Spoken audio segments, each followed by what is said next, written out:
जी, अभी आपने कहा कि ममता बनर्जी का कोई वो नहीं है, विकल्प नहीं है वहां पर। बंगाल में नहीं है, मैं आपको नहीं तो कांग्रेस को खारिज कर दिया आपने पहले ही। मैं आप मेरी बात तो सुन लो पूरी। अरे उसके सर, मैं बाद पूरी बात ही तो आप ही बोल के निकले। अब मैं मेरा उसी मुकदमा बात से खारिज बात बाद में निकालती हूँ करना, तो मेरे आपको पूरे पूरा सबमिशन तो पुरोहित जी, सुन लो, उसके बाद मैं मेरे इसीलिए मुकदमे कहती को हूँ, मैं खारिज कभी कभी आप ही ने कहा कि वहां पर उनका कोई विकल्प नहीं है, तो अगर उनका कोई विकल्प नहीं है तो आप कांग्रेस को खारिज कर रहे हैं ना।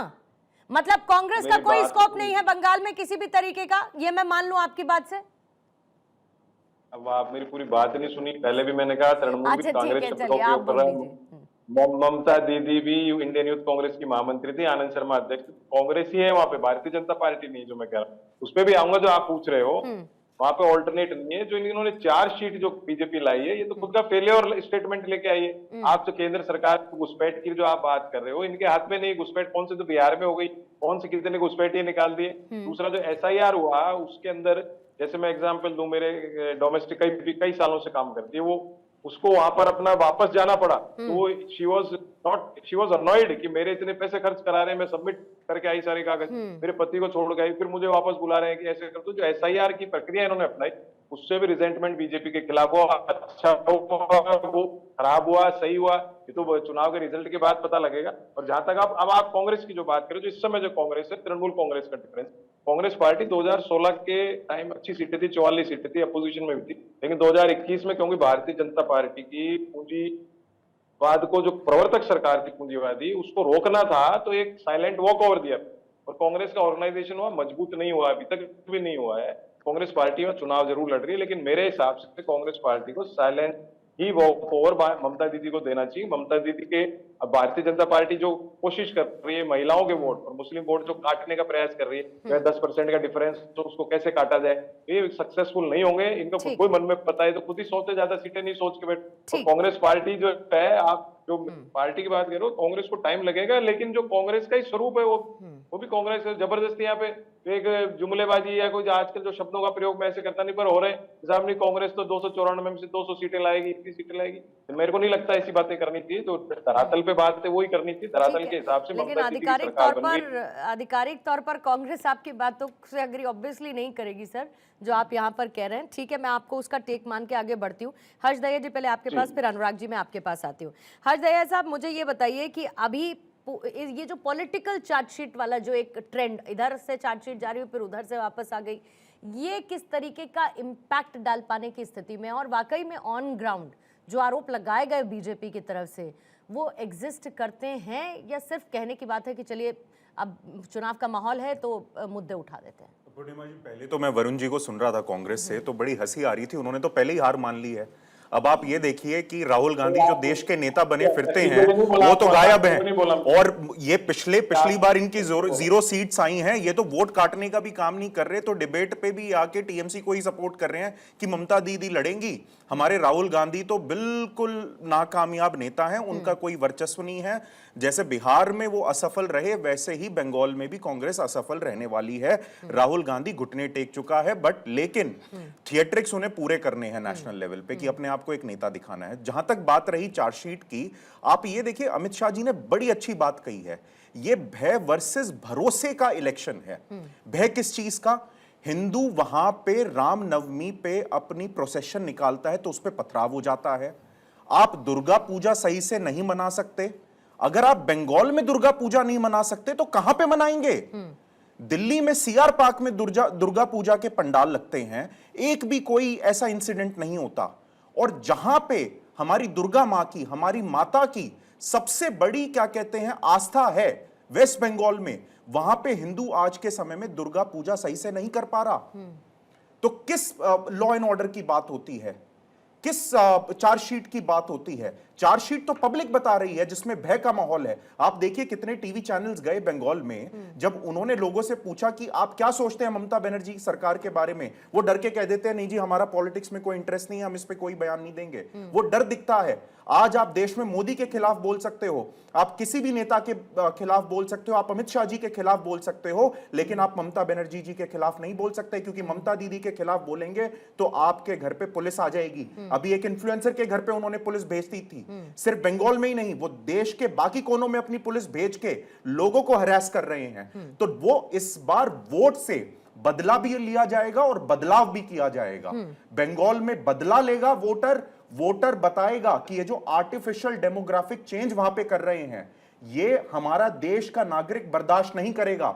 जो आपने बांग्लादेश के साथ बॉर्डर इतने पोरस छोड़ दिए हैं, जहां पे आपने सिक्योरिटी फोर्सेस को बिल्कुल विफल कर दिया है ताकि आपको वोट मिल सके बांग्लादेशियों का, तो वोटर उसका बदला लेगा और बंगाल में बदलाव आएगा। मैं आपको एक आखिरी में छोटा सा आंकड़ा बताना चाहूंगा। 2016 में बीजेपी की 3 सीटें आई थी, 2021 में 77 सीट्स आई हैं। आप ग्राफ देखिए कितना बड़ा है। और अब 2026 में आप कोई भी पॉलिटिकल पंडित कुछ भी कहे, मैं गारंटी देता हूं यहां पे पूर्ण बहुमत से बीजेपी की सरकार आएगी। ये भारी वर्सेस बंगाली का इलेक्शन है। जो बंगाली मनुष्य है, हमारा भाई है वहां पे, वो बदलाव चाहता है, वो बदला चाहता है। वो नहीं चाहता कि बांग्लादेशी आके ये डिसाइड करे कि बंगाल पे राज किसका होगा। ठीक है, आपका ग्राउंड पर्सपेक्टिव अनुराग जी क्या कहता है? वहां पर वाकई में एक तरीके का फियर फैक्टर है या पॉलिटिकल नैरेटिव बिल्डिंग है, इमोशनल बातों को ज्यादा ट्रिगर किया जा रहा है ऐसी बातें कह के, या फिर डेवलपमेंट की बात कह के वोटर्स को लुभाने की कोशिश की जा रही है, और is it a mix of all? देखिए पूर्णिमा जी, भारत की राजनीति की एक सबसे बड़ी ट्रेजेडी ये है, विकास पे तो कभी वोट पड़ता है नहीं। अगर वोटर की, ये मैं इसमें किसी पॉलिटिकल पार्टी का दोष नहीं है। आप इसको 2014 इसमें इंक्लूड कर रहे हैं जब आप ये कह रहे हैं कि विकास के नाम पर वोट नहीं पड़ता? देखिए, विकास की बात के नाम पे वोट पड़ जाए तो पड़ जाए, नहीं तो बाकी विकास की बात जरूर होती है हर चुनाव में, लेकिन वेस्ट बंगाल में विकास की बात होगी। कांग्रेस वहां पे लड़ेगी भ्रष्टाचार पे, विकास पे, लॉ एंड ऑर्डर पे। वो कहाँ है? वो खुद कह रहे हैं ममता बनर्जी चुनाव जीत रही हैं। इसके बाद अगर आप आएंगे वेस्ट बंगाल की जो ग्राउंड रियलिटी अगर आप देखेंगे तो वहाँ पे 55-60 सीटें ऐसी जहाँ पे सीधा सीधा मुस्लिम वोटर डिसाइड कर देता है कि कौन जीतेगा कौन हारेगा। इसके बाद जो बाकी 60-70 सीटें होती हैं उसमें बहुत बड़ा रोल होता है।